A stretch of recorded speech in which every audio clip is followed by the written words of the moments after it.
So City have obviously improved a lot over the past few weeks. And a lot of people might put that down to the fact that Ryan Cherki's now getting a proper run in the side and has really grown into his role. Haaland's improving. Nico O'Reilly looks like the best player in the league. But I don't think it's necessarily all that. I think the biggest improvement this City team has seen over the past few weeks is defensively. They've become such a better team. In the past 4 games, City have scored 11 goals but only conceded 1, and that was from a mistake from Donnarumma at the weekend to let Arsenal back into the game. And at the beginning of the season, everyone was saying how shaky City's team looked defensively. That's now not a conversation. Now, some of that defensive improvement is definitely down to the fact that Marc Guéhi has come into the side and performed incredibly well. Kusanov has looked like an absolute beast at the back. But the biggest reason is because they've started employing this sort of 3-quarter press from when the goalkeeper gets the ball. Now, we've seen this sort of press a lot in basketball, for example, where you sort of half press the team. You don't fully commit, but you still apply pressure and force them to go into areas you want them to go into.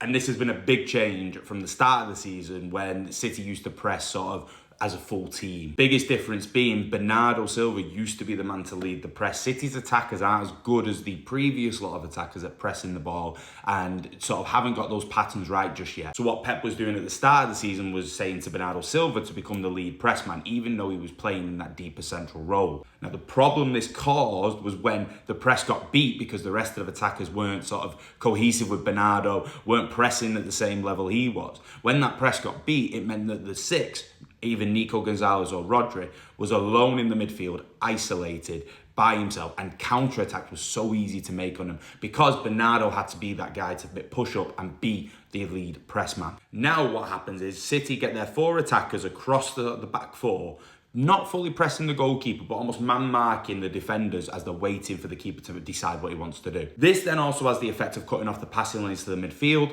which means that they can't really transition the ball into their better ball-playing players. No one's overcommitting, no one's taking too many chances. It's very safe and very controlled, but it allows you to kind of dictate where you want the keeper to take the ball. He has really 2 options. He can't really get it into the midfield because now you're blocking off the passing lane. So he's either got to go long or he's got to give it to one of the defenders or a midfielder who comes deep in a wider angle. And this now makes it so much easier to defend as a team and stops any sort of easy transitions through the team, which we were seeing a lot at the beginning of the season. So you're not just forcing the goalkeeper to play with the ball with his feet and find solutions instead of the midfielder defenders. You're actually just forcing them into positions you want them to be in and giving you the best chance to not get transitioned on quickly and ruin your shape. And I do genuinely believe that this is a big reason why we've seen such a huge improvement in Man City's defensive record and overall performances.